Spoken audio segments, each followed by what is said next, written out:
First, live, local. This is Fox 12 Now. And welcome back to Fox 12 Now. Thanks for joining us. There is a live look at Seaside, Oregon right now. All of those people on the beach, and it's spring break, and it's nice. There is definitely a lot of people, a lot of reason to be out there. You can see some wind a little bit. That's not stopping anybody. And again, we are live streaming here out of the Fox 12 Oregon newsroom, where we are each weekday starting at 1 p.m., going all the way until our 4 p.m. news. Right now, though, we're going to talk about not just spring break people in Seaside. There's also something else going on. That is the 14th annual Oregon Ghost Conference, which is taking place there.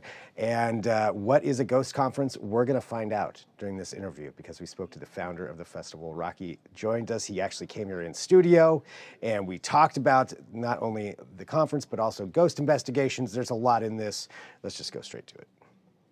Rocky, I am really happy you were in here. I want to talk all about the ghost conference. I'm going to try to ignore this in front of me until we get later into this interview, but I know there's things in here that we're going to be covering. But I want to start off. Would you mind just telling everybody just a little bit about yourself? Sure. And how this ghost conference got started? Well, I'm Rocky Smith. I worked in Oregon City all my life. I was born in Oregon City, and Oregon City is a very haunted town. And in high school and college, I started working at the Ermatinger House, which is a historic home in Oregon City, and got to have some experiences at the house, and those experiences kind of lended me to wanting to know more about the paranormal, and connecting that with the history and the research that I've done in Oregon City. It was just a natural fit.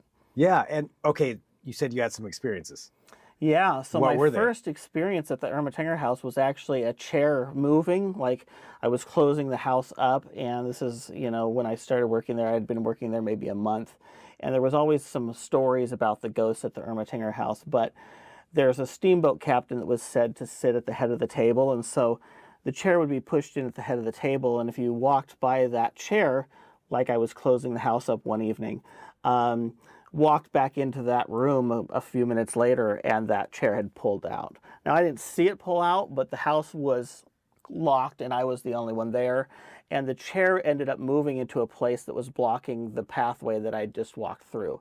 And so it was very startling. I sat there for a minute, kind of looking at it and tried to figure it out in my head. And when I couldn't explain it, I pushed the chair and I ran outside.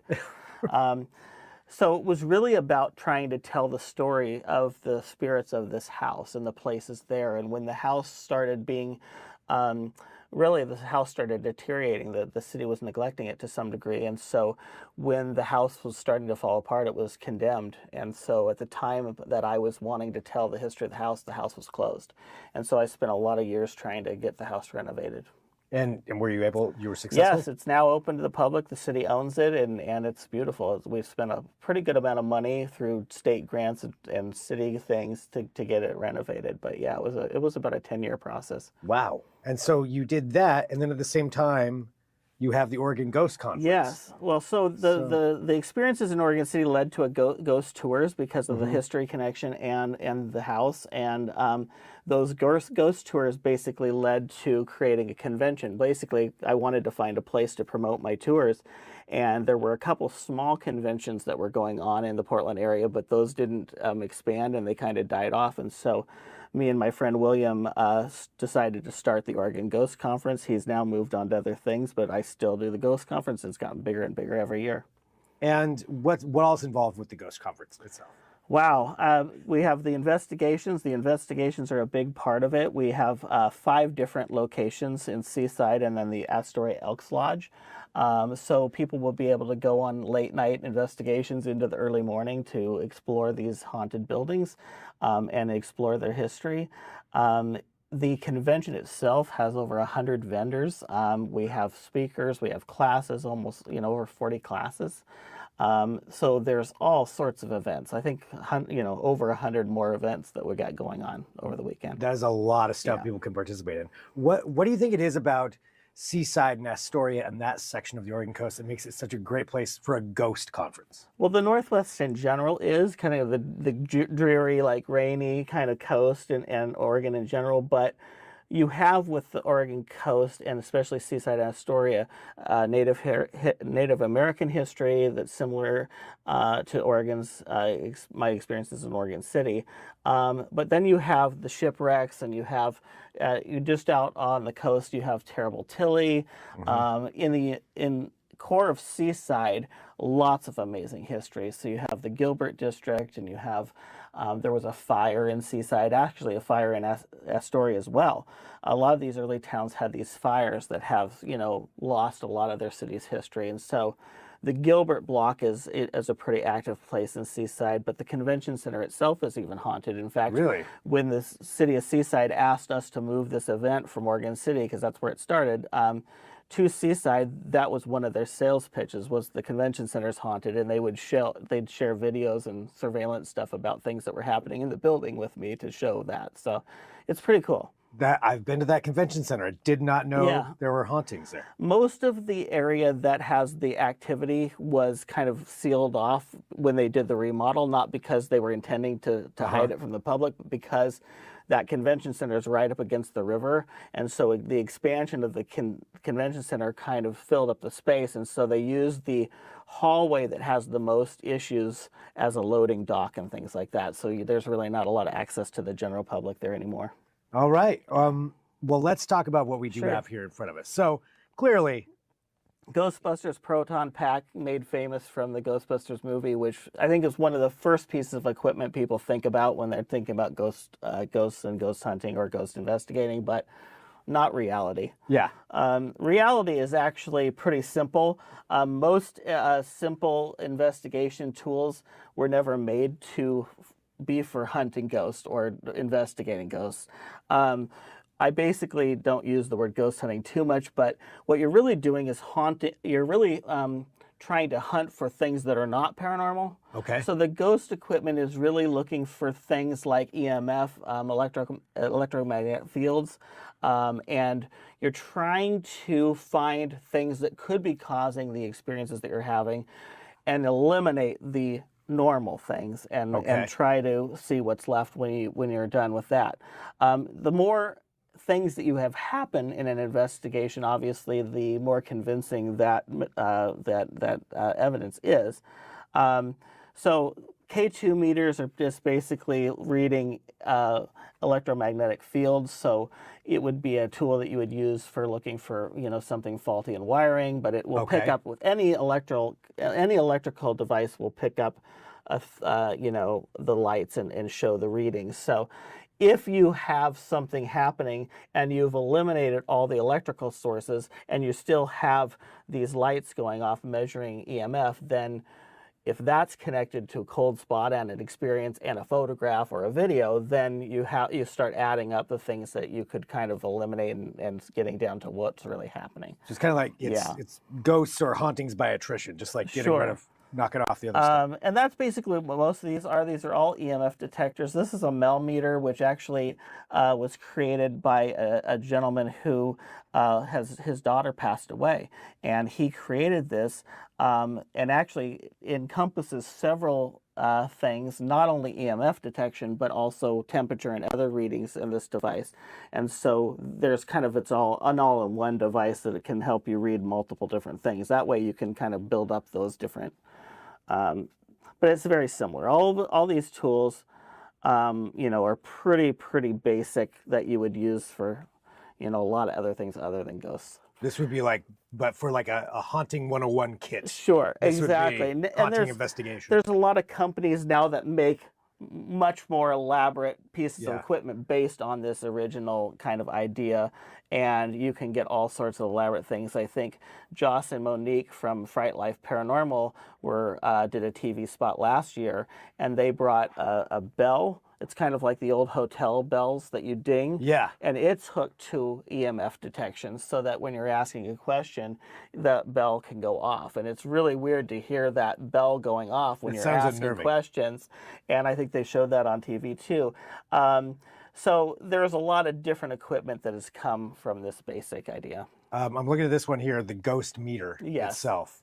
So that's one that's obviously basically just this, but created EMF. and to sell through that community, the paranormal community, Gotcha. more so than just a Oh yeah, you got a household lot of device. lights Yeah. flashing on there. There's way too much electronics in here to probably make this work.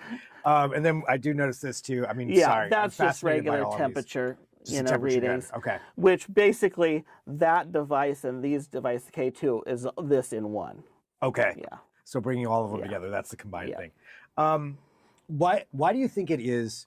It seems to me anyway, the idea of ghost hunting and investigating paranormal activity has certainly increased over the last, many of years, Sure. but it seems to increase. Why is that?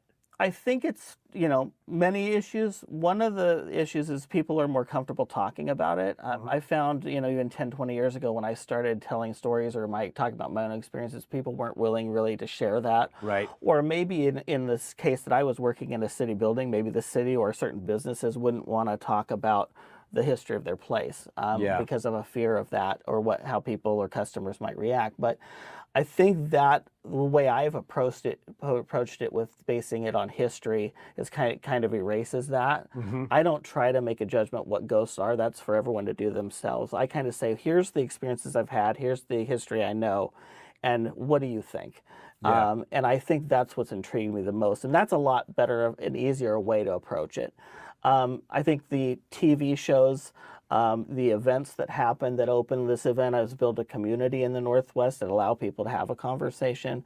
So I think there's so many different reasons. But yeah, it is becoming much well known. I was just in Seaside the other day getting ready for this event and walking down the street. People are like, oh, hi, Rocky. And people I don't know and telling me their stories. And it's just a lot of fun. That's really cool. So this event, with all of these vendors and all these different things, also sounds like it's a place people can go and talk about their stories then. Absolutely. It's a reunion of a core group of, vendors and people from all over the Northwest that come, but being spring break, it's open to the public and it draws in just everybody. So it's a good mix. We kind of say it's a good mix of coasties and ghosties because there's a lot of locals and a lot of people that come and enjoy the coast and then all those weird paranormal people that come show up on the weekend. Coasties and ghosties. There's the tagline right there. Yeah. Awesome. I mean, I love this, just the idea of this. I do have one final question for you, just talking about, you going out on these investigations. If you had to say one, what is the most haunted place you've been to in Oregon? Wow. Well, I'll have to say the Bridge Tender is one of them. And since we're talking about Seaside, in Seaside, that's a very active place. It feels like it would be. Oh yeah, I love going to the Bridge Tender. The Bridge Tender is a great hangout. We have a kind of a kickoff party there tomorrow night. The Bridge Tender has some interesting history and stories, but they have a madam who kind of haunts the building, and that's the story. And so one of the stories is that the jukebox, this was when the jukebox was there, that was an old jukebox. Now it's a digital jukebox. They actually had to remove the Dancing Queen song, ABBA Dancing Queen, because the jukebox would kind of go crazy a little bit. The CD would pop out of it. And so during COVID, they took that jukebox out because they needed the space. And then now there's a digital jukebox. So there was a couple years there where you couldn't play that song at all in the Bridge Tender, but now you can. It stirs up things with the history of the madam and this kind of folklore story about the place being a brothel in the old days. But the upstairs of the Bridge Tender is old, essentially little apartments that were tied to that kind of folklore and very, very active. And all the buildings on that strip that are next to the Bridge Tender are very active. All the businesses along that strip that are connected are always telling stories. So it's very active. The upstairs, you have to go up a ladder to get up there because it's not there. I was gonna say I didn't even know there was an upstairs. No, and I didn't either. When I first met the original owner, she said, well, would you want to go upstairs, her and her husband? And I said, well, I didn't know there was an upstairs. And so they made me go up there myself, put a ladder through this hole in the ceiling and said, go ahead. And that sounds was terrifying just for a thing. number of reasons. It was very interesting. I enjoyed it, and they let me go up there every year. In fact, the first year we did the Ghost Conference, the original owners that I worked with said, hey, when are you going to do the Ghost Conference again? And I said, well, we only do it once a year. And she says, well, we really wanted to know because we wanted to have you back. And I said, well, why? And she says, well, there are people that want to go upstairs. And I said, well, it's your building. And she says, no, we won't let anyone go up there unless they go with you. So that's become a tradition. They sold the bridge tender a few years ago to Samantha and Derek, and they've kept the tradition going. So we keep there every year. So people can go up to the upstairs Yes, if they there's go with you? investigation tickets that go basically early morning Saturday and Sunday morning at the bridge tender, and we'll take them upstairs and show them the place that you can only do once a year. Yeah, That's pretty cool. It's very cool. All right, well, the Oregon Ghost Conference happening this weekend. Yes.